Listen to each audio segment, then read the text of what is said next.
And we're delighted that you're here. And today we're going to be exploring how we can broaden the candidate pool during a teacher supply crisis.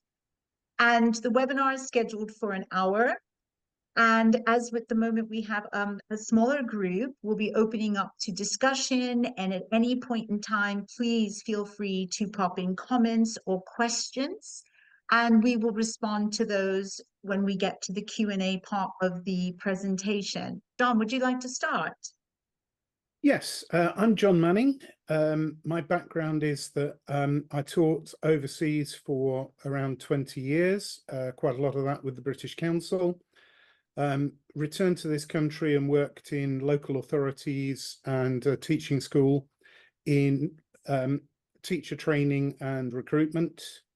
And I've been with EA for about 10 years, and my role is now Director of Admissions to the AOQTS programme. Lindsay? Hello everyone, I'm Lindsay West. I've been a teacher for 37 years and I'm now a retired primary head teacher and education consultant. During my career, I worked with the British Council to connect schools in India and Wiltshire, fostering teacher exchanges and joint projects. Based in the UK throughout my career, I became primary deputy and then an infant school head teacher. And I worked with service children from all over the world. Since retiring, I've led CPD programs on Ofsted deep dives, and I am currently one of the directors of the AOQTS program for educators abroad. Thank you, Lindsay. And I'm Laura Liguori. I joined Educators Abroad as a director in July 2022. And prior to that, for 21 years, I was an international educator, starting first as a teacher, moving into middle leadership, and then senior leadership. I've worked in outstanding schools, international schools in Southeast Asia, the Middle East, and Europe.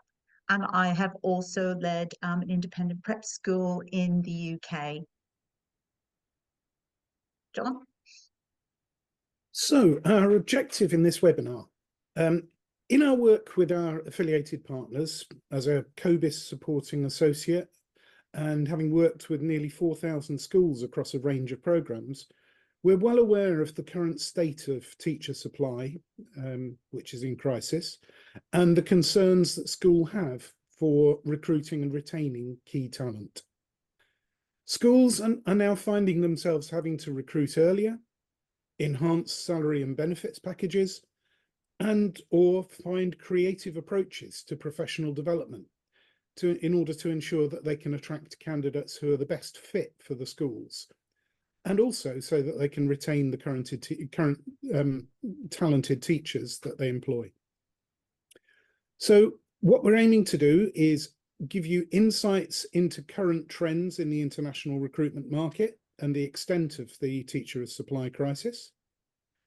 You'll reflect on current practice by considering your current recruitment strategy and how you'll attract the talent that meets your expectations given the supply crisis and the significant growth in the international school market. And you'll begin to consider strategies that you can use to broaden the candidate teacher pool to recruit talented teachers competitively. Laura.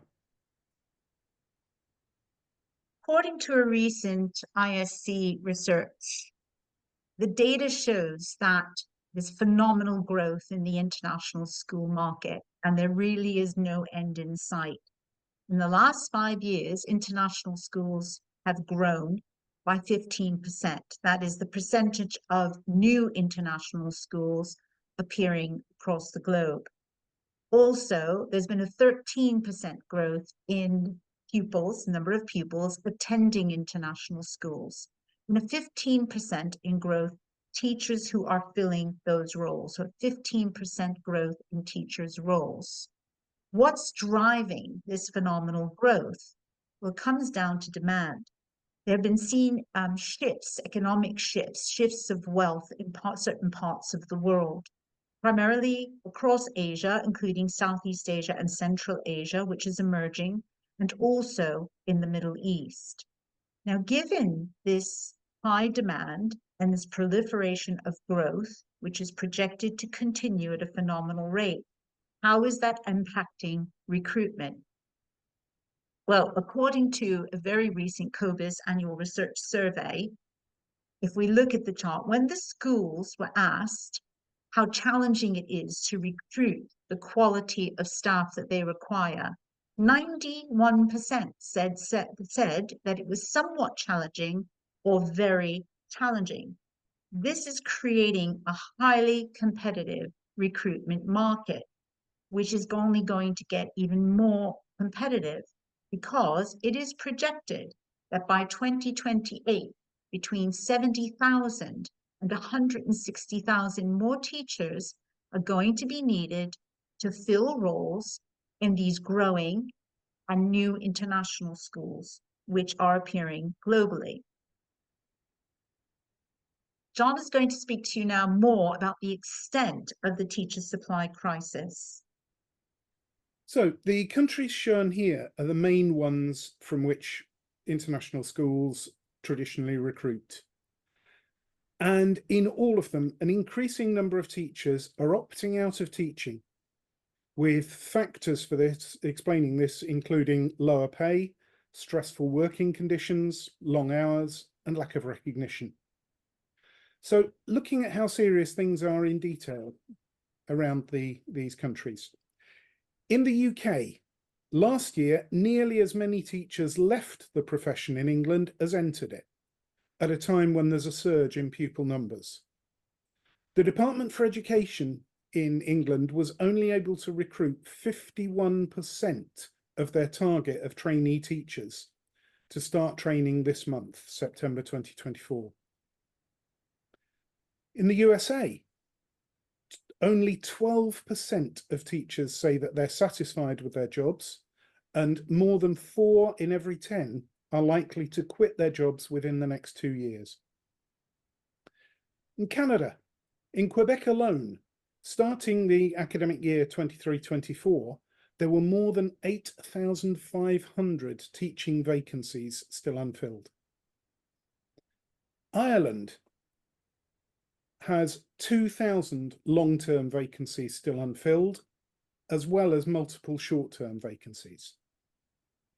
In Australia, at the end of the last academic year, there were 2,000 vacancies unfilled and 10,000 classes had to be merged or cancelled. And in New Zealand, 27% of posts couldn't be filled at all, and 7% were filled by supply agencies.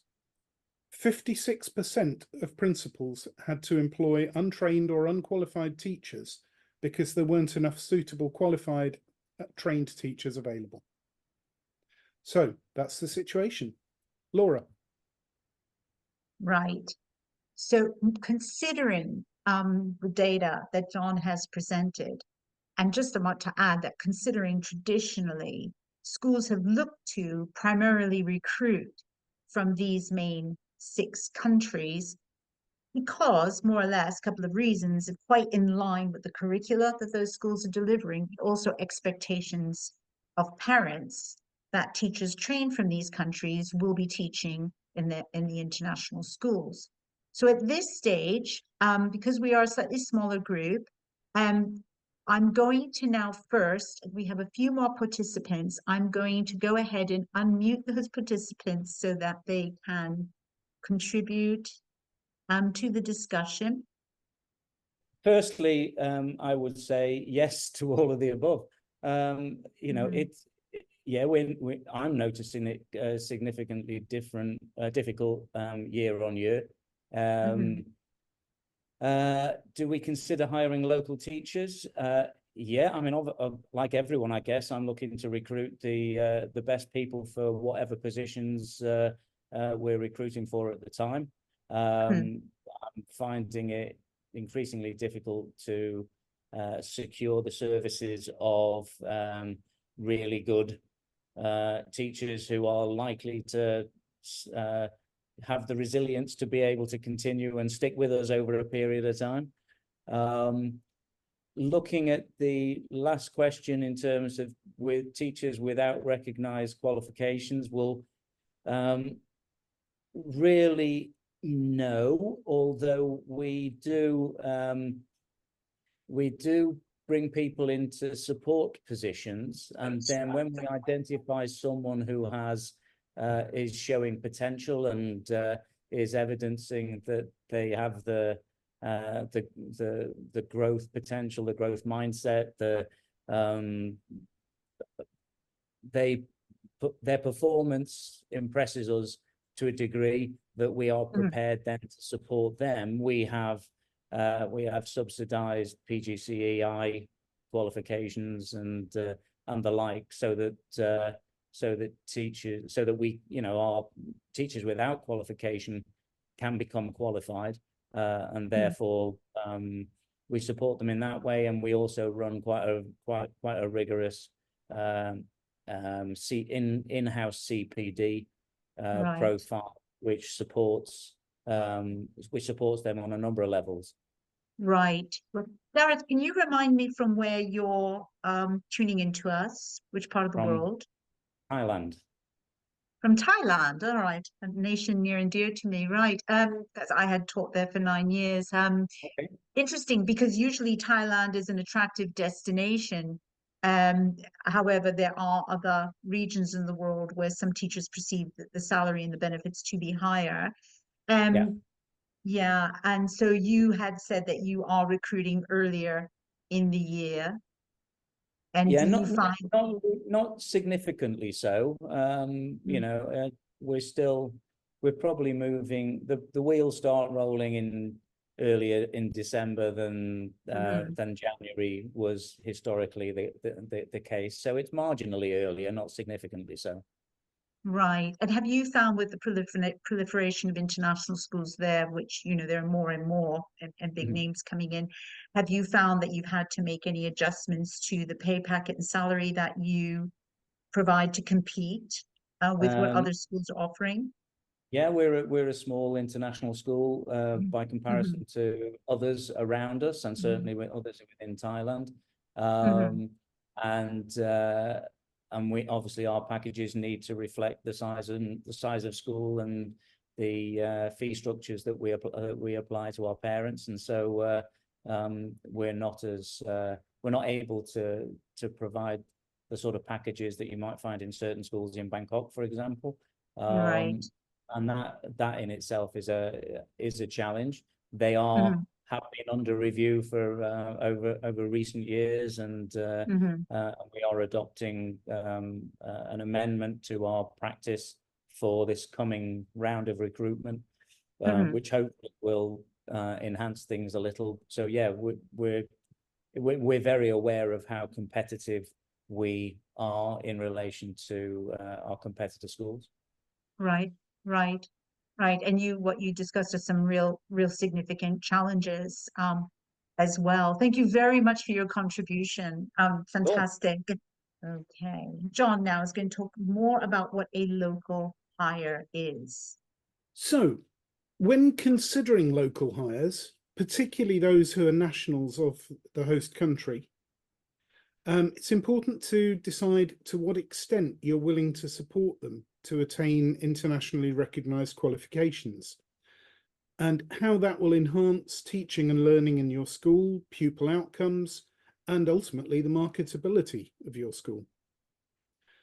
More and more schools are finding themselves needing to tap into the local teaching pool to fill teaching roles, even though there has been some pushback from parents because of concerns that local teachers are not perceived as being as qualified or properly trained. So parents will want assurances that the local hire is just as capable of delivering a foreign curriculum like the British or American, and that they ultimately are getting what they've paid for. So if we move on to the next slide. Here we've got 3 schools that have worked with us through our assessment only qualified teacher status program, which we started running 11 years ago. We've partnered with just over 50 schools around the world to support teachers in gaining QTS.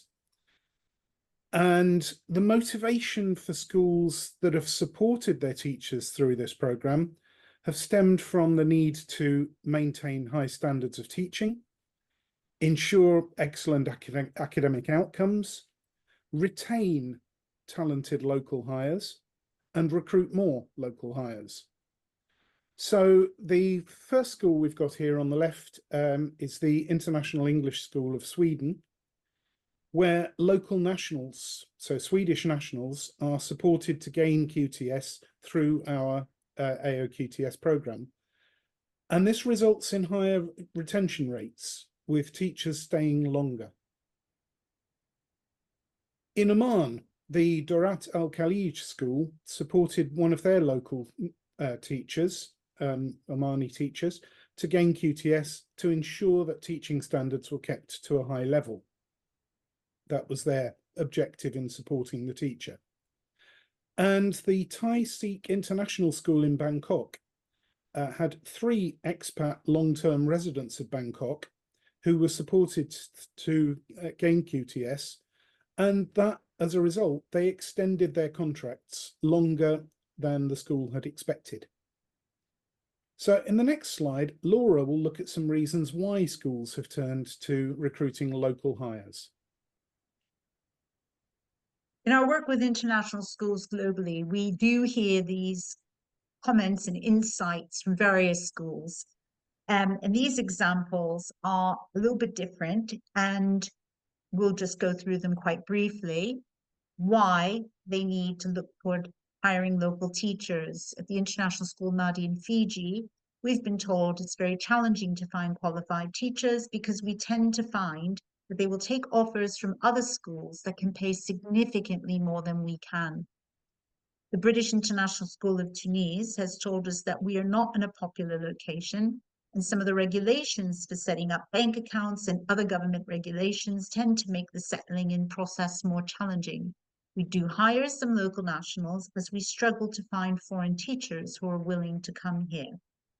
And finally, the British School of Muscat in Oman has let us know that we are competing with schools in the Middle East to recruit teachers and have to consider looking towards local hires.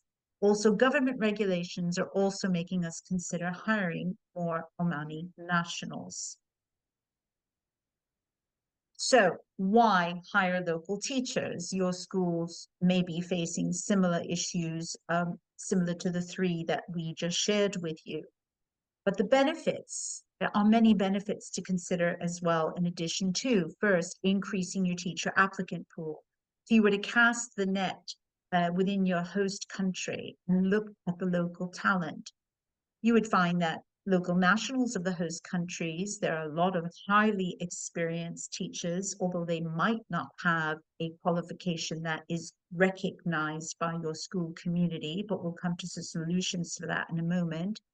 You also have a pool of long-term expatriates who have been in these countries and want to remain there. So they are also considered local hires. The other benefit of hiring local teachers is they understand the culture. And I think a lot of us know that very high on the list of international schools now is diversity, inclusion, and equity.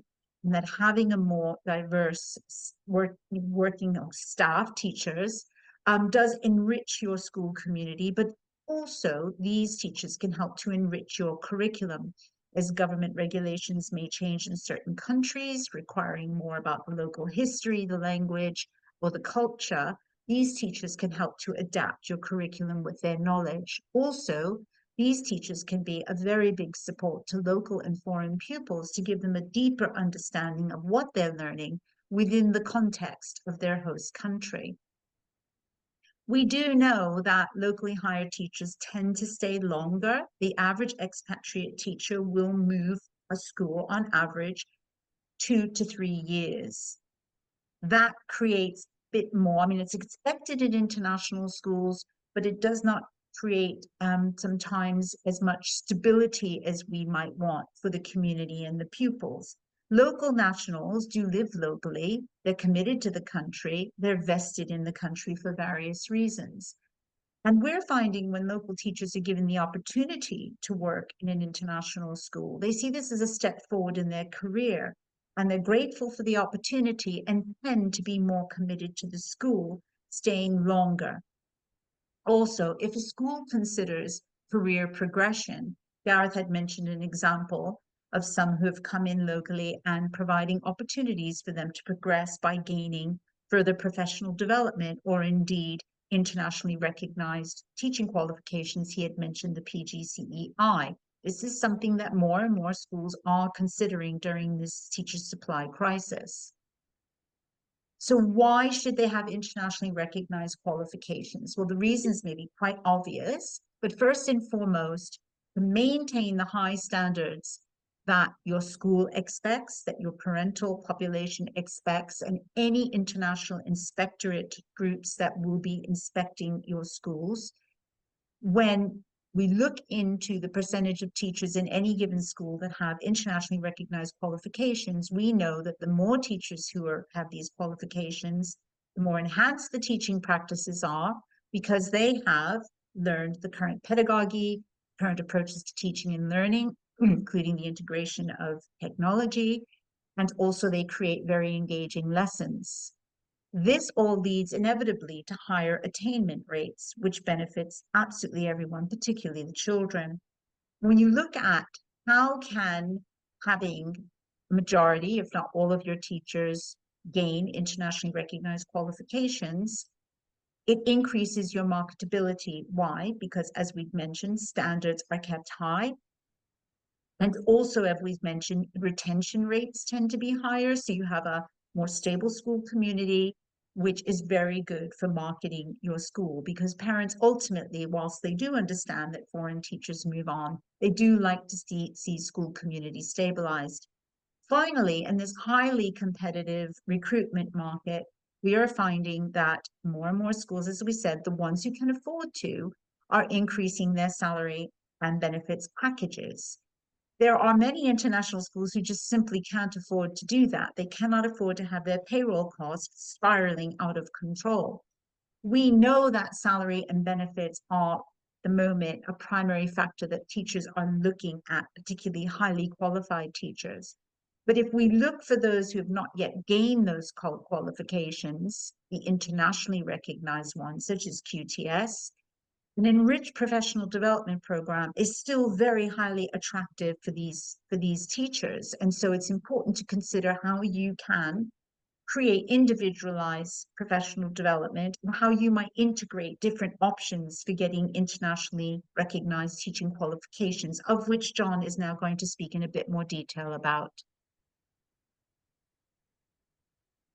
The Department for Education in England has set up 3 different options as training routes for teachers in international schools to gain QTS, or Qualified Teacher Status. Of these, the first 2 here, IQTS and IPGCE, they're both year-long programs, academic programs with fees set accordingly. The third option is assessment-only QTS, which doesn't offer an international, an academic qualification, unlike the PGCE, but it does confer QTS.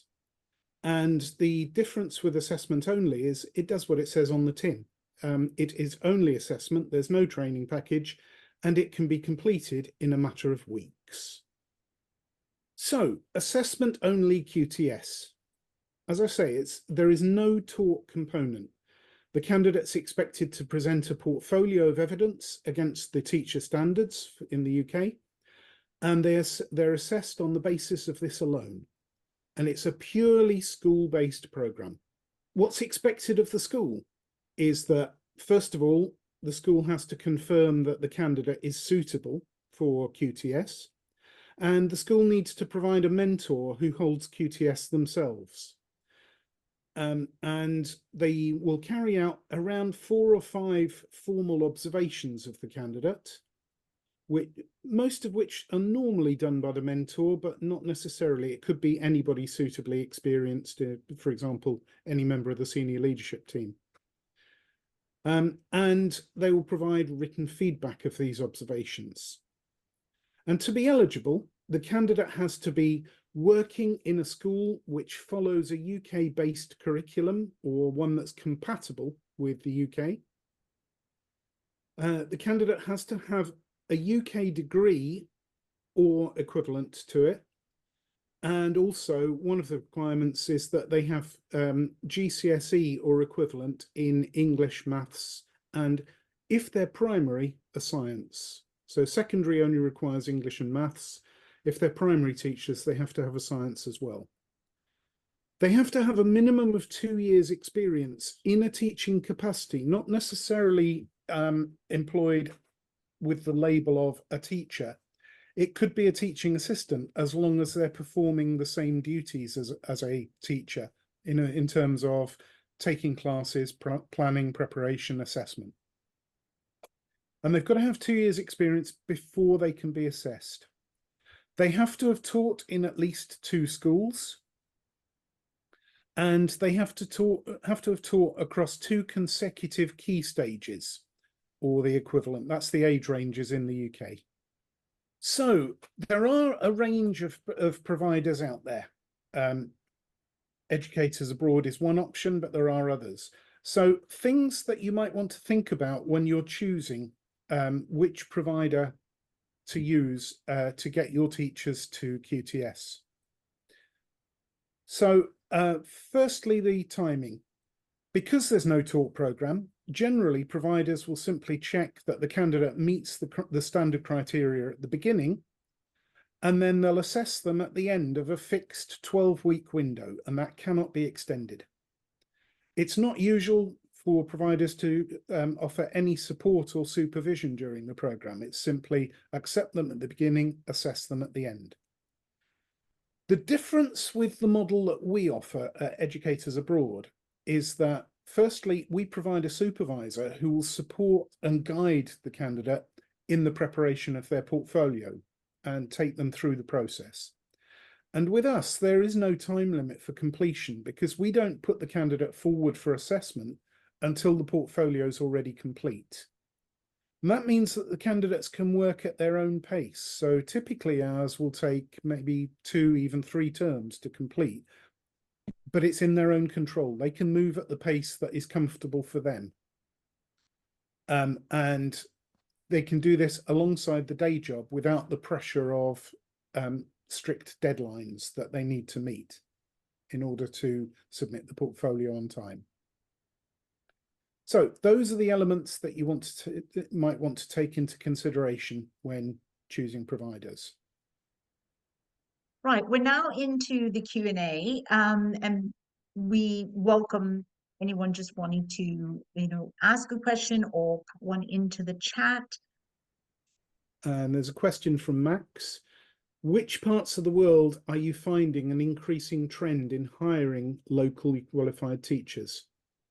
Mm-hmm. So where are they recruiting locally, Laura? Mm-hmm. John, would you like to take? Okay. Generally speaking, we're finding that one would be sort of, as we referred to say, countries whereby there could be some degree of not political turbulence necessarily within that country, maybe in that region. So we gave the example of Tunisia. Also, I know in Egypt, there is a trend of, to hire more Egyptian local nationals who are qualified or who then go on to get internationally recognized qualifications. So there is a tendency that happening within Egypt, within Tunisia, so parts of North Africa. Europe, due to Brexit, that has had a really big impact on the ability of schools to get work permits for British nationals who may have traditionally worked in those schools. And so they're looking more towards hiring local nationals. The local nationals within their own host countries do have qualifications that are recognized by those host countries, but then when they move into, say, a British or American curriculum, those credentials might not be deemed as equivalent in the eyes of the parents or maybe the school. So they're also helping them to obtain internationally recognized qualifications. In other countries where they may be less popular, such as in Myanmar, they're still trying to recruit teachers into these countries, although finding it quite difficult. So another model is looking within their own schools, even possibly teaching assistants who have proven to be very effective with teaching and learning and helping to get them qualified to become classroom teachers. So I think in summary, in areas where there may be a political turbulence surrounding them, where teachers do not find it particularly popular to go to these places, implications of government regulations and changes, such as the impact of Brexit. That's generally what we're finding at the moment. We did have a question, Laura, from somebody who was unable to attend today because of the time zone. Shall I share their question? Sure. So they said, I have some talented teaching assistants in my school who could progress to excellent teachers, although parents may view them as underqualified. How can I change these perceptions? Dawn, would you like to take the first part of that in terms of how teaching assistants can become qualified? Yeah, as I said when I was talking about the AIQTS model, if a teaching assistant is performing similar duties to a teacher, in other words, they're taking classes, which could be small groups, as long as they're doing a little bit of whole class teaching as well, and it doesn't have to be full time. But if they're performing the same role as a teacher, then that actually counts towards their sort of qualification period, so that they can then be put through for QTS. So it depends on how they're being deployed and what kind of role they're performing, but they would be eligible to qualify as teachers. I can comment on perceptions as well. Basically because another hat I wear, I'm also an international recruiter, and we are finding that, you know, schools definitely have some significant challenges trying to hire or integrate teachers in that don't fit the typical perception of some parents. And again, I think it comes down to trying to communicate that there are lots of talented teachers out there who may not always come from the traditional 6 countries that parents have expectations for, maybe creating some awareness of the extent of the teacher supply crisis, but the school being very, very proactive in talking about the various strategies they have to do their best to recruit from that pool, but looking at the other pools of applicants they have, and as some of the reasons we presented here, sharing the benefits of bringing those teachers on, and particularly those who have been in the school prior, who have a track record of performing well, and parents and families know them as well. That is also very helpful, but it's all about trying to shift perceptions, and it's not easy, and many schools are facing these challenges, but schools are recognizing, though, that they have to get teachers through those doors, otherwise there won't be enough teachers to teach the children. I'm not sure, another question might have popped up, Lindsay. I'm not sure. We're often asked the question of somebody who has teachers in their school who've been teaching for a few years but are not yet qualified, and they're hesitant to become fully qualified because they don't see the benefits. And the question is, what can I do? What can the senior leader or principal or head teacher do to persuade them? John, would you like to start that, or? Yep. Well, one carrot is simply that having a formal qualification will usually mean moving up the pay scale. But there's also the professional development angle, that you are becoming more qualified and that this will gain you more kudos and respect in the community. and also job security. If anything happens in the future that upsets the economy, or there's, as you referred to earlier, Laura, there's some sort of disruption in the region and schools are having to cut back, then the qualified teachers are the ones that are going to be cutting back last. So there are various things to take into consideration. And I think there's just two, sorry. So I was just going to add that if you're in a competitive market in a country, you know, with parents with a lot of choice of which international school to put their children in, schools are moving towards having all teachers obtain an internationally recognised teacher qualification. We've seen that happen, and that's why quite a lot of our candidates have joined the programme. Mm-hmm. And adding to that one, if I may, is that regulations, governmental regulations for obtaining work permits, visas, and teaching licenses. I mean, I know, having hadn't taught in Thailand for 9 years, that the regulations have been getting stricter and stricter and stricter. When I was in Egypt for 5 years, it didn't really matter at the start in 2011 if you had a PGCE or a QTS, and now the Egyptian government is saying, yes, we would love to see QTS on there, please, and we're going to be less likely to issue these teaching licenses and the right to work here. So the regulations are shifting. But one of the questions schools will often ask is, oh, okay, I support this teacher to get fully qualified. I might even contribute financially. How do I get them to stay? And it is common practice for schools to put a clause in a contract upon renewal that, you know, we make a deal. We hope you'll stay because you want to stay, but you will be more marketable. So if we're going to invest to support, we'd also like you to stay longer with us. And, you know, quite often teachers are going to say yes to that. They're not going to go ahead, you know, and jump ship quickly. But I think it's important for schools to protect themselves policy-wise and contractually to ensure that, you know, teachers will stay with them longer if schools are prepared to make this investment. That's very much what we do when we make that provision available to support professional growth.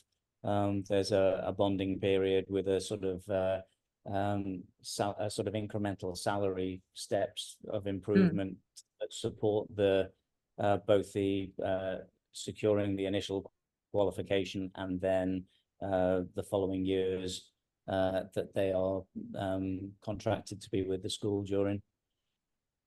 It's exactly that model.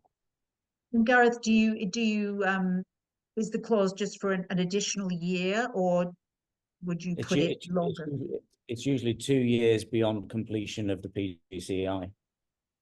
Right.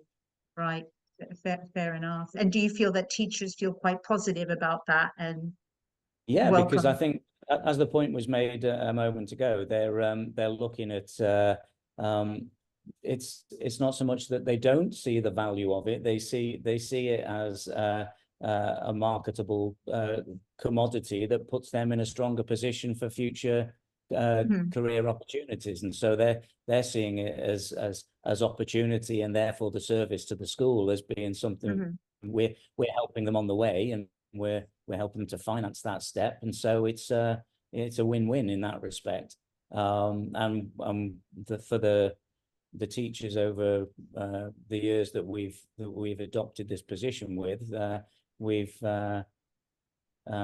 benefited from some really strong colleagues that have contributed hugely to the development of the school and continue to do so because they're still with us.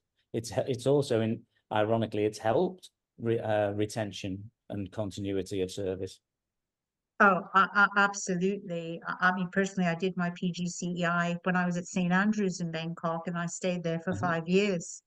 I was very grateful for that. So that is an example. I just out of curiosity, Gareth, anyone else, please, because we're asked this by prospective candidates when they write to us, educators abroad, and so they've got a bachelor's degree, and they're thinking of going straight for the PGCEI, but they also have teaching experience. Is there a reason why the PGCEI is the choice for your school rather than putting candidates directly through an assessment route only for QTS? No, other than that which was identified before, the no training side of it. We like to be aware of, and we believe in the value of the training. I know we are providing in-house CPD, but the training and the research and study and practice that goes on within the PGCE provides additional support to what we're an extension compared to what we're able to provide. And so I see a greater value in that in the initial stages. I would think for me that's better than the QTS route. The QTS could then become an appendage to that conceivably, but would probably be something that the employee would finance rather than the school. Yes, I mean, because we are finding a number of candidates who've done their PGCEI and know that that does not come with QTS, and so they do write to us and say, okay, now I've got to get QTS, and there's a whole variety of reasons for that. Yeah, absolutely. Thank you again, Gareth, for sharing that. Laura, Appreciate it. There has been another question. Great. Are there participants in this webinar providing school placements for teacher education programs in their or other countries, thereby expanding their employment pool? I think that what I could add to that is that we have worked with very large number of schools in 96 countries, international schools of various curriculum, where we have placed student teachers in these schools. And because the quality of the student teachers that went into these international schools were outstanding, some of these international schools then post-teaching practice, and once they graduated or even before, had said, right, would you like an employment contract? Would you like to teach here at our school? And this is also a very viable option for increasing your candidate pool by bringing student teachers into your school. They become part of the community. Prior to offering them employment, you can see the quality of their teaching. And also, you know, there's very big appreciation on that side of them having their first teaching post internationally, and therefore hopefully a degree of commitment that they will also stay a bit longer. Really good question. I will then proceed toward the end of this webinar. We really appreciate you having attended. It's been fantastic having you here. Gareth, thank you for your invaluable contributions. It's been very much appreciated. And if you want, thank you. And if you would like to know more about Educators Abroad, what we do, you can scan that QR code. If after, I know that Joyce and Agatha, I know that we've crossed paths in other workshops. You have my email address, but for any others as well, that is my Educators Abroad email address, laura@educatorsabroad.org. If you think of anything or want further questions or would like a meeting to talk more about how we can advise you with your recruitment strategies and getting your teachers international qualifications, we'd be more than happy to do that.